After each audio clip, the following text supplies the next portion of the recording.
কি অন্যায়, কি অন্যায় করেছি যে আমাকে এতটা শাস্তি পেতে হলো? আমি তো মানুষ, আমি আর কতদিন বাঁচবো? আমার কি চাওয়া পাওয়া নাই? শুধু টাকা, টাকা দিয়ে মানুষের সেবা হয়ে যায়? আমাকে ছোট করা হবে, এটা আমার কাম্য ছিল না। কিছুক্ষণ আগে সামাজিক যোগাযোগ মাধ্যমে একটি কল রেকর্ড ভাইরাল হয়েছে। সেখানে শোনা যাচ্ছে অপবিশ্বাস কাঁদতে কাঁদতে সাকিবকে বলছেন, আমি তো খুব বেশি কিছু চাইনি, শুধু সংসার করতে চেয়েছিলাম, তোমাকে চেয়েছিলাম, কিন্তু আমি কিছুই পেলাম না, আমাকে এত বড় শাস্তি কেন দিলে?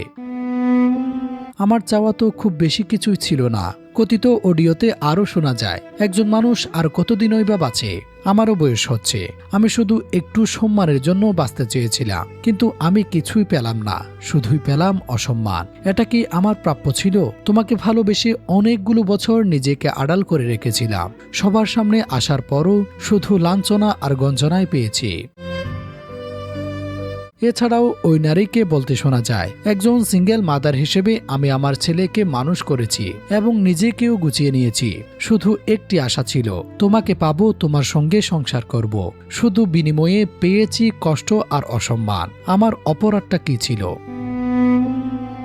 অপুকে বলতে আরো শোনা যায়, তোমার যদি ইচ্ছে থাকে বুবলির সঙ্গে সংসার করবে, সন্তান নেবে, তাহলে আমাকে আশা দিয়ে এতগুলো বছর কেন অপেক্ষা করালে?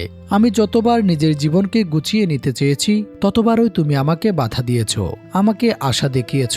যদি অপেক্ষার শেষটা এমন অপমান আর অসম্মানই হয় তাহলে কেন? তবে কথিত এই কল রেকর্ডের সত্যতা স্বাধীনভাবে যাচাই করা সম্ভব হচ্ছে না। দর্শক, আপনার কি মন্তব্য? আসলে কি সাকিব অপুকে ঠকিয়েছে, নাকি সে উচিত কাজটাই করেছে? আপনার মন্তব্য কমেন্ট করে জানিয়ে দিন।